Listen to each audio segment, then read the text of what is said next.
اس وقت صورتحال یہ ہے پاکستان کے سیاسی منظرنامے کی کہ عمران خان اس بینڈ ویگن کا نام ہے جس کے اوپر پوری پی ٹی آئی سوار ہے،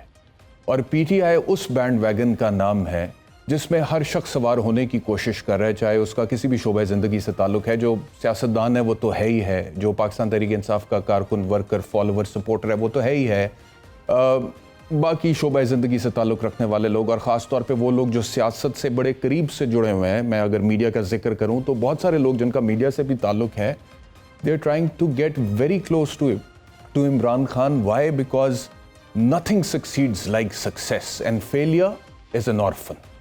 یہ سب کو پتہ ہے۔ اس وقت جیت ہو رہی ہے عمران خان کی، تبدیلی جو ہے جس کی وہ بات کرتے تھے اس کے حوالے سے پاکستان کی عوام عمران خان کے ساتھ جڑ گئی ہے، اور وہ کہہ رہے ہیں کہ ہم خان کے ساتھ ہیں، خان کو سپورٹ کرتے ہیں۔ اب کیونکہ خان کو سپورٹ کرتے ہیں پاکستان کے لوگ، اور جو پھر خان کے حق میں بات کرتا ہے لوگ اس کو بھی بہت زیادہ پسند کرنا شروع کر دیتے ہیں، اس کو بھی سپورٹ کرتے ہیں، اس کو بھی فالو کرتے ہیں، اس کے ویوز بڑھ جاتے ہیں، تو وہ کہتے ہیں کہ جی ہم بھی خان کو ہی سپورٹ کریں گے۔ میں ذاتی طور پہ اگر اپنی بات کروں آپ سے تو میں یہ سمجھتا ہوں کہ ایک پاکستانی کی حیثیت سے مجھے بہت خوشی ہوتی ہے، خاص طور پہ اس بات پہ کہ اللہ رب العزت نے میرے نصیب میں اس وقت میں سانسیں لکھی تھیں جب پاکستان میں ایک سماجی تبدیلی پنپ رہی ہے۔ یہ سماجی تبدیلی پنپ رہی اور اس کو لیڈ عمران خان کر رہے ہیں، یعنی کہ عمران خان جس دور میں سماجی تبدیلی کے حوالے سے ایک موومنٹ چلائے اور وہ کامیاب ہونے جا رہی ہے، لگ رہا ہے ایسے، اور وہ لیڈ بھی کر رہے ہیں، تو مجھے اس کی بہت خوشی ہے، کیونکہ ہم چاہتے ہیں کہ اس ملک میں تبدیلی آئے، چینج آئے، لوگوں کے حالات بدلیں، کرپشن ختم ہو، میریٹوکریسی کا راج ہو، نیپوٹزم ختم ہو جائے اس ملک سے، ہمارے بچوں کو ان کے بنیادی حقوق مل جائیں۔ یہی سب باتیں نا جو کہ ہم لوگ چاہتے ہیں۔ اب لوگ ان ساری باتوں سے آئیڈینٹیفائی اس وقت فی الحال کریں عمران خان کو، اور اگر لوگوں کو لگتا ہے کہ عمران خان ان کو یہ تمام حقوق دے سکتے ہیں تو لوگوں کو کسی وجہ سے ہی لگتا ہے نا۔ But at the same time میرا کنسرن یہ ہے، اور میں کیوں بڑا ڈیپلی خان صاحب کی جو بھی سٹیٹمنٹس ہوتے ہیں ان کو دیکھتا ہوں اور اس کے بعد پھر اپنا ایک اوپینین فارمولیٹ کرتا ہوں اور پھر آپ کی خدمت میں پیش کرتا ہوں، اس وجہ سے that I am very conscious of the fact کہ کہیں میں بھی اسی بینڈ ویگن میں سوار نہ ہو جاؤں۔ مطلب کہ اگر عمران خان کامیاب ہو جاتے ہیں اور وہ پاکستان کی تقدیر بدل دیتے ہیں، I will be a very happy Pakistani, but at the same time I have to make sure as an anchor کہ عمران خان صاحب اس ٹارگٹ کو اچیو کرنے کے لیے جو حکمت عملی بنا رہے ہیں، کیا وہ درست ہے، کیا ان کی ساری باتیں درست ہے، کیا کہیں پہ کوئی پرابلم ہے، اور اگر ہے تو ایک اینکر کی حیثیت سے میرا تو کام ہے اس کو آئیڈینٹیفائی کرنا، بجائے اس کے کہ میں عمران خان یا پی ٹی آئی کی بینڈ ویگن میں سوار ہو کر کہوں کہ جی بس میں بھی اس بہتی گنگا میں ہاتھ دھو لوں اور اپنی مقبولیت کے ریکارڈ بنا لوں۔ تو یہ میرے لیے تو بڑا ٹیمپٹنگ ہے کہ میں بھی اس بینڈ ویگن میں سوار، لیکن میں کیوں نہیں ہوتا؟ میں اس وجہ سے نہیں ہوتا جو کہ میں نے آپ کو وجہ بتائی ہے۔ اب خان صاحب کا جہاں تک تعلق ہے، میں خان صاحب کو، حالانکہ میں سمجھتا ہوں کہ خان صاحب کو ضرورت تو نہیں ہے، لیکن میں خان صاحب کو ایک ایڈوائز کرنا چاہتا ہوں۔ وہ ایڈوائز یہ کہ خان صاحب اس وقت جو مقبولیت کے ریکارڈ آپ بنا چکے ہیں، یہ تو سارا پاکستان اس کا شاہد ہے۔ آپ کے مخالفین مانے نہ مانے یہ اور بات ہے، پوری قوم دیکھ رہی ہے اس وقت جو کچھ آپ نے کیا۔ لیکن جب انسان اتنا مقبول ہوتا ہے، انسان اتنا مشہور ہوتا ہے، انسان کو لوگ اتنا پسند کرتے ہیں، انسان کو لوگ ایک خاص طریقے سے آئیڈیلائز کرتے ہیں، سمبل آف چینج تصور کرتے ہیں، تو انسان ولنریبل بھی ہوتا ہے۔ انسان ہی ہے نا، انسان ولنریبل بھی ہوتا ہے، انسان کہیں پہ تھوڑا سا غلط ججمنٹ بھی کر جاتا ہے۔ تو ایسے موقعوں پر میرے خیال میں خود کو بیلنس رکھنا بہت ضروری ہے، اور ججمنٹ کی کلیئرٹی بہت زیادہ ضروری ہے، اور ہر قسم کی ایروگنس سے پاک ہو جانا ضروری ہے، کیونکہ اب عمران خان کو یہ پتہ ہونا چاہیے کہ اگر لوگ ان کا ساتھ دے رہے ہیں اور بہت بڑی تعداد میں ساتھ دے رہے ہیں، اور ان کی ایک جملے پہ، ان کے ایک سٹیٹمنٹ پہ، ان کی ایک ڈیمانڈ پہ، ان کی ایک اپیل پہ سڑکوں پر آنے کے لیے تیار ہیں، جیسا کہ وہ خود فرماتے ہیں، تو that is a huge responsibility on the shoulders of Imran Khan. He has to realize that. اب ظرف اور بڑا ہو جانا چاہیے، سینہ کھل جانا چاہیے۔ مخالفین اپنی جگہ، جن لوگوں کے حوالے سے آپ کے اختلافات ذاتی یا نظریاتی ہیں، آپ کو جینونلی لگتا ہے کہ ان لوگوں نے، ان سیاستدانوں نے پاکستان کا نقصان کیا ہے، تو آپ ان لوگوں کے حوالے سے جو بھی آپ کی سیاسی حکمت عملی ہے اس کو ضرور اڈاپٹ کریں. But at the same time, my concern as a Pakistani is that the transition has to be smooth and peaceful. میں پاکستان میں سری لنکا والی سچویشن نہیں دیکھنا چاہتا. میرا دل نہیں کرتا کہ پاکستان میں میں دیکھوں کہ لوگوں کو حقوق تو ملنے چاہیے, لیکن میرا دل یہ نہیں کرتا کہ اس کا طریقہ کار یہ ہو کہ ایک دفعہ پورا ملک اتھل پھتل ہو جائے. لوگوں کا جمع غفیر ہمارے ان بلڈنگز پہ, جیسے پارلیمنٹ ہے یا پرائم منسٹرز ہاؤس ہے یا پریزیڈنٹ ہاؤس ہے, ان پر چڑھائی کر دے. یہ کوئی پسندیدہ مناظر تو نہیں ہے, اللہ معاف کرے. تو ہم نے عراق میں دیکھے, افغانستان میں دیکھے, دیگر ملکوں میں دیکھے جہاں پر پرابلمز رہے ہیں. کب ہم نے اس طرح کے مناظر کسی سٹیبل کنٹری میں دیکھے؟ تو میری خواہش یہ ہے کہ ہم اگر یہاں پر تبدیلی کی نہج کو پہنچ بھی چکے ہیں تو that has to be peaceful, smooth, اور اس میں کسی قسم کا خون خرابہ نہ ہو. اس کے اوپر عمران خان صاحب کو سوچنا چاہیے. لیکن میں آپ سے عرض کروں کہ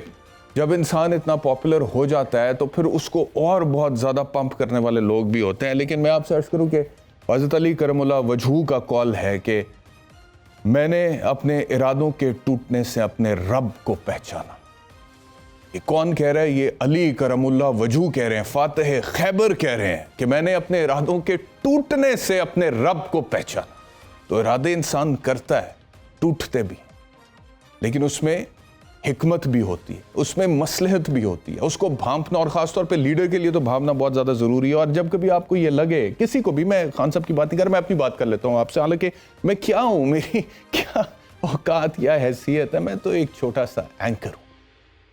لیکن اس کے باوجود اگر کبھی مجھے زوم ہونے لگے نا, کبھی کسی ایسی بات کا کہ جی لوگ مجھے سن رہے ہیں, میں لائیو جا رہا ہوں, پوری دنیا میں لوگ مجھے سنتے ہیں, سوشل میڈیا پہ دیکھتے ہیں, میں اچھا بول رہا ہوں, لوگ تعریف کرتے ہیں, تو میں یاد کر لیتا ہوں ایک تو حضرت علی کے اس قول کو, اور دوسرا یہ کہ آج سے تقریباً کوئی 22 سال پہلے کتاب لکھی تھی ایک امریکی اسٹرانومر نے جس کا نام کارل سیگن تھا. اور اس نے کتاب کس چیز پہ لکھی تھی, چھوٹی سی تمہید ہے, میں باندھ لوں پھر اپنے گیسٹ کی طرف جاتے ہیں, کہ ستمبر 1977 میں ناسا نے ایک روبوٹک ایئر کرافٹ اسپیس میں خلا میں چھوڑا.